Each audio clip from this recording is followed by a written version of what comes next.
আসসালামু আলাইকুম everyone, welcome back to my channel. আজকের রেসিপি খোলা জালি পিঠা।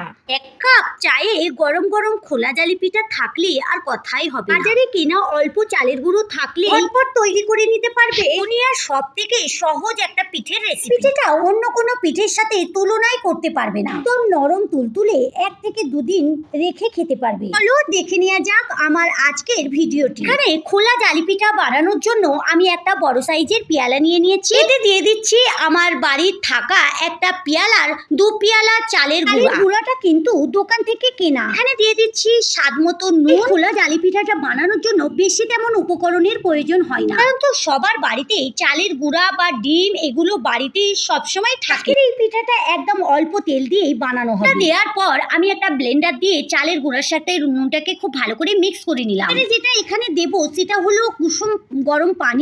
গরম হতে হবে, যেন নিজের আঙুল ডুবিয়ে দেখতে হবে যেন নিজের আঙুলটা ওর মধ্যে থাকতে পারে। গরমও না বেশি ঠান্ডাও না, মিডিয়াম মতো দিলেই হবে। কিন্তু সব পানিটা একসঙ্গে দিলে হবে না, একটু একটু করে পানিটা দিতে হবে আর একটু একটু করে ব্লেন্ডারে মিক্স করতে হবে। এইভাবে করলে মিক্স করাটা কিন্তু খুব ভালোভাবে হবে, না হলে নিচে তলা পেকে যাবে। হোক, এখানে দেখো মিক্সটা খুব ভালো করে করা হয়ে গেছে। এটা কিন্তু একদম পাতলাও হবে না আর খুব ঘনও হবে না, একদম মাঝামাঝি হবে। তোমাদের একটু দেখিয়ে দিচ্ছি কতটা মাঝামাঝি হবে। এখানে তোমরা দেখতে পাচ্ছ এই ব্যাটারটার ঘন কতটা হয়েছে আর খুব ভালো করেই কিন্তু মিক্স করা হয়েছে। এবারে দেখো বন্ধুরা, অন্য একটা বাটি নিয়ে নিয়েছি আবারও, আর এখানে 2টো ডিম নিয়ে নিয়েছি। এখানে 2টো ডিম আমি একটা একটা করে ভেঙে নেব আর এই ডিমটাও খুব ভালো করে মিক্স করে নেব। এই খোলা জালি পিঠার মধ্যে কিন্তু ডিম দেব।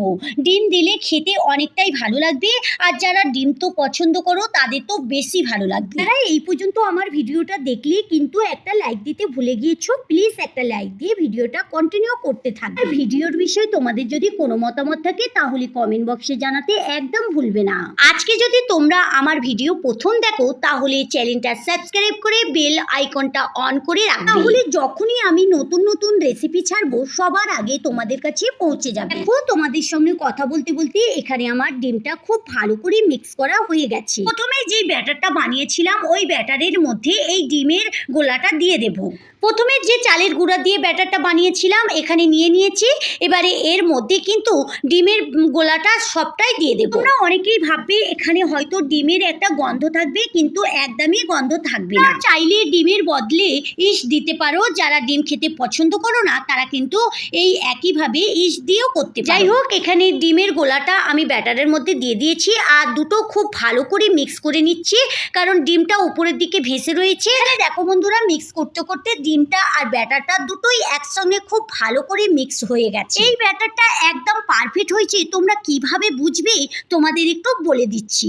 এখানে দেখো আমি একটা হাতা নিয়ে এইভাবে তোমাদের ব্যাটারটা দেখাচ্ছি। যে কোনো হাতার পিছন দিক দিয়ে এরকম হালকা একটা ব্যাটারের লেয়ার পড়ে গেছে, আর এইভাবে একটা আঙুল দিয়ে তুমি দাগ কেটে নিলেই বুঝতে পারবে আমাদের ব্যাটারটা পুরোপুরি পারফেক্ট হয়েছে। আশা করি তোমাদের বোঝাতে পারলাম ব্যাটারটা কতটা পারফেক্ট হয়েছে। তোমরা যদি এইভাবে খোলা জালি পিঠে বানাতে চাও তাহলে এইভাবেই বানাবে আর ব্যাটারটা এইভাবে চেক করবে। এবারে এই ব্যাটারটা 5 থেকে 10 মিনিট ঢাকা চাপা দিয়ে আমি রেখে দেবো রুম টেম্পারেচারে।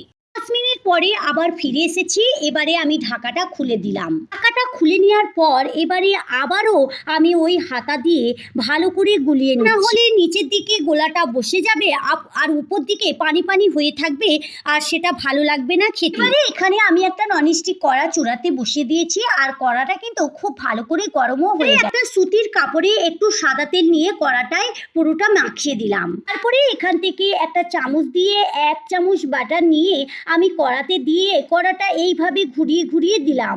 ব্যাটারটা কড়া চারিপাশে লেগে এই খোলা জালি পিঠাটা গোল আকারে হয়। ওর হিটটা কিন্তু লো টু মিডিয়ামে রাখতে হবে, আর তারপরে কিছুক্ষণ পর দেখবে নিচের দিক থেকে এইভাবে কি সুন্দরভাবে হালকাভাবে উঠে যাচ্ছে। পিঠাটা কিন্তু দেখতে যেমন সুন্দর হবে, খেতেও কিন্তু দুর্দান্ত হবে। তাদের কিন্তু বেশি তেল খাওয়া বারণ রয়েছে, তারা কিন্তু এইভাবে এই খোলা জালি পিঠাটা বানিয়ে খেতে পারো। আমি একইভাবে সবগুলো খোলা জালি পিঠা বানিয়ে নিচ্ছি। এই খোলা জালি পিঠাটা সকালের নাস্তায় খেতে কিন্তু দুর্দান্ত লাগবে। যারা পিঠা খেতে ভালোবাসে তারা কিন্তু এই খোলা জালি পিঠাটা অনেক পছন্দ করে। যতবার এই পিঠাটা চামচে করে আমি কড়াতে দেব ততবারই কিন্তু এইভাবে নাড়িয়ে নিতে হবে।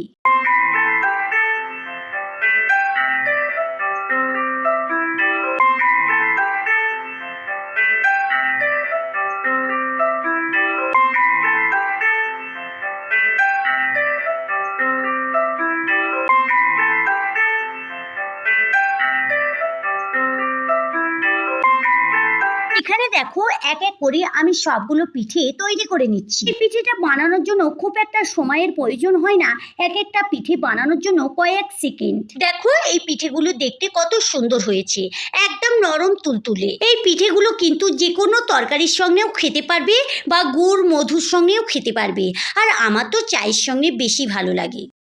আমার সকল বন্ধুরা কম বেশি খোলা জালি পিঠা বানাতে জানে, আমার মতো এইভাবে একবার বানিয়ে দেখতে পারো। আশা করছি আজকের ভিডিওটা তোমাদের কাছে খুব ভালো লেগেছে ও সহজ লেগেছে। আজকের ভিডিওটা এই পর্যন্তই, আজকের মতো বিদায় নিচ্ছি। ভালো থাকবে, সুস্থ থাকবে, আল্লাহ হাফেজ।